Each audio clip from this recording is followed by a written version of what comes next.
In this video, we're going to talk a little bit about some of the pitfalls of online dating here in Thailand. I got a headache just thinking about it.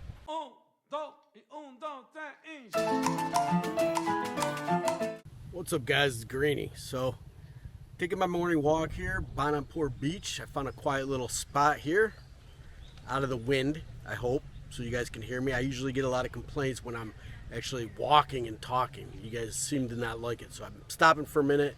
I'm gonna tell you what I'm thinking. And I gotta tell you guys, the weather this week, all of a sudden, the temperatures dropped a little bit, the humidity's left us. It hasn't rained in a few days. I mean, I don't know what's going on. I think the rainy season's over. I think we're getting into the nice high season weather.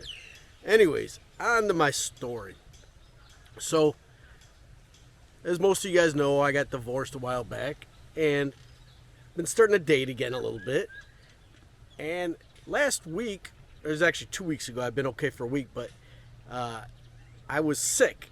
I haven't made a video in like, I don't know, 2 or 3 weeks. I had a real upper respiratory thing, a cold, and I decided, I'm going to be sitting around in the house. I'm going to play on that Thai friendly. I'd already been doing Tinder, and I'm going to talk about that a little bit, but I decided to go on Thai friendly, see if it's any different, see what's going on there. I had a lot of time to kill. I'm just sitting in the house.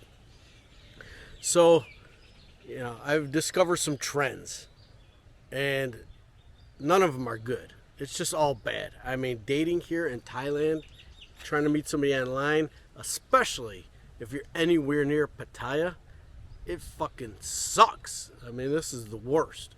If you're, trying to meet a normal girl to date that you like, that's attractive, it's not easy. So this is what's been happening. I mean, I've noticed a few different types of things happening on these websites. Okay, number one, I'm going to start with the thing that I've talked about in the past, the filters. But now I think it's like the total end of online dating, because there's AI pictures now. They're not even the real girls. They're AI photos of what they would perceive themselves to be if they were a 10. So if you're a 5 or a 6, maybe a 4, and you want to be a 10, you put your picture and you say, "Make me beautiful, AI," and boom, it pops out these pictures.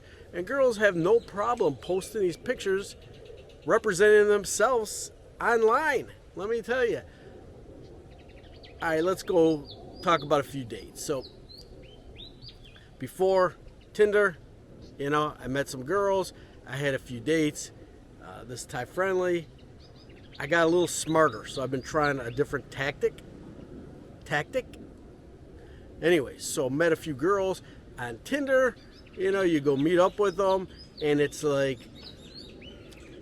the age doesn't match. Doesn't look like the person at all. It's obvious they were filtered. Like, the weights, everything's different.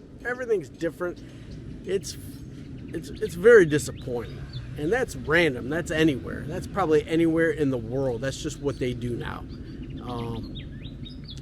So recently what I've been trying to do is have a quick video chat before I go meet anybody. And, sometimes they'll do it, but sometimes they don't want to do it. They just want to meet up for coffee or meet up. I had one, I said, "Hey, let's have a quick video chat." We were going to meet the next day for coffee. I was actually in Bangkok at the time. And she says, "Well, why do you want to do that? Do you think I'm ugly? Do you think this is not really me?" And I'm like real snotty about it. And I'm like, no, I've just been having a really bad experience on here. Everybody's photos are filtered. They don't look like who they say they are. I mean, my picture, I just took them. This is me. I just took my photos. I'm not lying about anything. I'm not the best looking guy. Maybe I'm the worst looking guy. Who knows? I don't know. But she was so snotty. She goes, "No, those pictures are me. I just took those pictures." Real snotty. Wouldn't do it. The next day, I'm like, "All right, you ready to meet for coffee?" She goes, "Yeah." She goes, "Will you pay for my taxi fare?" Block. I just blocked her. I'm not dealing with stupidity. I could tell already right from the get-go that she was an idiot and I wasn't going to deal with it. So, like I said, a few badly filtered pictures, and I wasn't really liking that. So let's move on to the Thai friendly.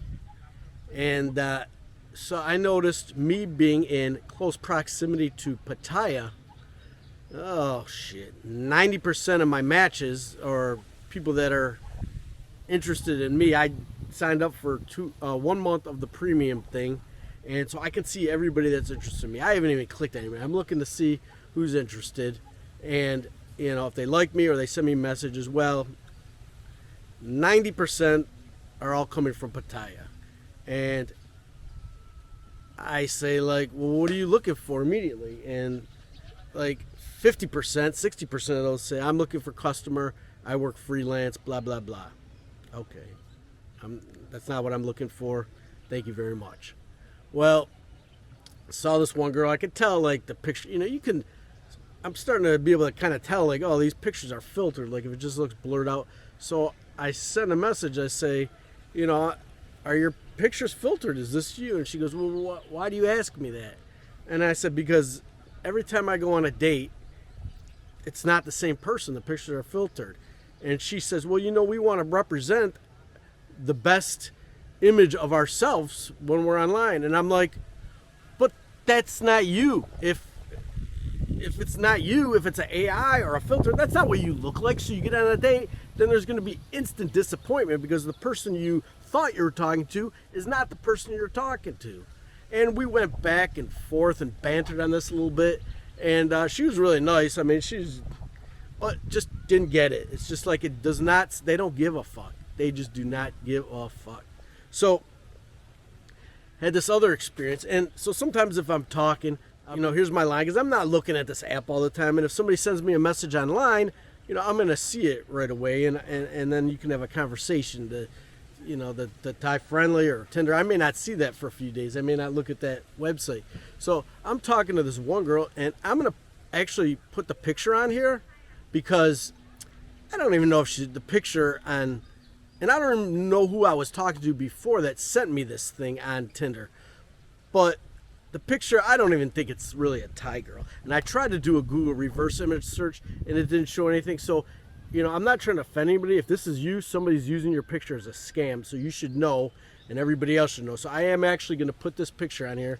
If somebody sends me a message saying, hey, that's me, please take it off. Now I'm aware that they're using my picture as a scam. I'll be happy to take it off. But, so the girl's very pretty. She starts messaging me, normal conversation. Okay, yeah, what are you doing? Yeah, where do you live? Blah, blah, blah. I live in Bangkok. She says, I live wherever. And blah, blah, blah. Sends me a picture, cooking this food and all this stuff. And I'm like, okay, seems like a pretty normal conversation. Then all of a sudden, she starts trying to give me advice about crypto investing and blockchain and shit like that. And like longer paragraphs that doesn't even look like it's the same person talking. Basically a cut and paste type of thing. And I'm like, what the fuck? Immediately I'm like, this ain't no fucking Thai girl. So and we already got to the conversation that it was a Thai girl and she could speak and read and write English. So I'm like, okay, so this is what I'm gonna do. And I'll put some of these messages on here so you guys can see it. So I'm like, well, I'm going to spell something out in Thai that a Thai person will know what it is, but a Farang or a Indian or Nigerian, I'm pretty sure it was coming from Nigeria or India. That's where 99% of these scams come from. They're going to read it but not know what the hell it means because it's Thai words written in English. A Thai person will know. A person, and if they try to do the translate, it's just not going to work because it's written in English. So I'm like, hey, I got a question for you. If I order my pad kapow, my pad, what does that mean? And then they're like, huh? As you can see, new location using my DJI action, and after about 8 minutes, it burns up and turns off. So got a little sweaty. Relaxing at the coffee shop now, ready to finish my story. Pad kapow. So eventually, the person understands what pad kapow is. That's obvious. Sends me, yes, I know. Thai holy basil. I'm like, okay, but what about my pad? And didn't get it. So finally, I'm like, okay, have a nice life in Nigeria. Bye, Felicia. And I blocked the person. But like I said, I'll put the photo on here. If you know this person that's being used as a scam picture, or you are that person, let me know. I just think that you should know that you're getting scammed. A few other scammers that I've came across on there, a lot of times you get messages and immediately they want to know if you have WhatsApp. Anytime it's WhatsApp, because they can like see your real phone number. I'm like, block. I just block them. It's a scam. And most of the time it'll be like an Asian girl that says she's in Germany for a while, or says she's in Italy or wherever, and will be coming back soon and wants to get your WhatsApp. So I'm not sure where they're going with that scam, but it's a scam, and don't give anybody your WhatsApp because they have your regular phone number. It's attached to your phone number. I say I only have line, and if they do that, I just block them anyways. It's total bullshit. Another observation I made is the other night, I'm laying around and I stayed up late because I was watching the Michigan-Penn State football game. So it was midnight here. And I had the app on. I'm looking at it. I'm replying to messages, talking to people. And I must have got hit between like 12 and like 2 o'clock in the morning while I'm watching this football game. Probably like 200 to 300 messages, all coming from girls in Pattaya. And every single one, I'm looking for customer, I'm freelance, I'm looking for customer. So like, I don't know if the girls get off work at the bar, or if they don't have a customer that night, or they want more customers, or what the hell's going on. But my phone has never blown up like that before, and I'm like, whatever. So what am I going to do about this?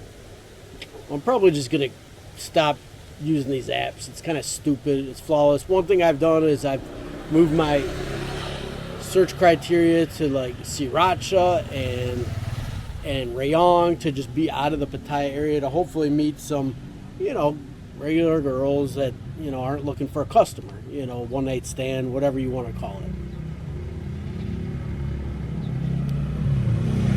So I've met some people, I may go on some dates. I did meet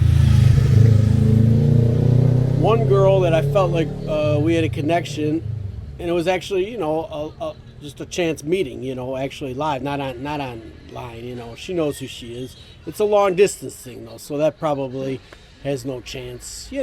Maybe it does, maybe it doesn't. We'll see. But long distance is pretty tough.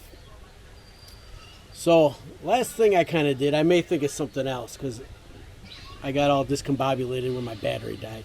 But what I did is this Thai girl that I'm friends with, she rewrote my profile and put it in Thai, and basically said, if your pictures are filtered, if you're looking for customers, blah blah blah, all this type of stuff, don't waste our time. I'm not interested.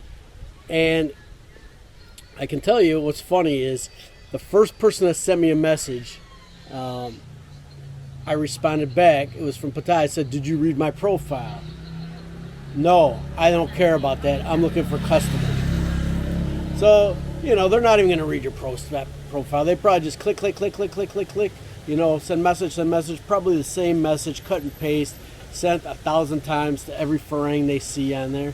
And, not looking for anything serious, not that I need to jump into anything serious, which I don't, but I just prefer to go on just, normal dates, have coffee, no pressure, no money talked about. Just that type of thing, just kind of normal. I think that the best advice is, it seems like even though I'm down here, I do get a lot of matches in Bangkok. Maybe same thing. Maybe, people with jobs, educated, different types of things. You never know. But I live down here, and I wanted to be by the water. This is where I chose to live, and that's it. If you could do me a favor, please subscribe. That always helps push the algorithm, helps promote the video, helps more people see it. Please give me a thumbs up. Make sure you subscribe. Oh, I wanted to tell you guys something else here. Banampur will be Loikratan. Last year I went. It was a huge festival on the beach. Drink carts, music. It was really cool. I mean, just lively. One second. Non-cop. Hold on. I'll be right back. Okay, just asked my buddy over here, and the 26th and 27th, November 26th, 27th, big party over here on the beach. Lots of sang sound, drink stands, beer, everything you can think of. It's really fun. It's a good time. Everybody setting off their little flower things into the water here, and I'll probably be here. I'll probably check it out. Most of my neighbors usually come up here and stuff, so should be fun. All right, enjoy the video. Thumbs up. Greeny out.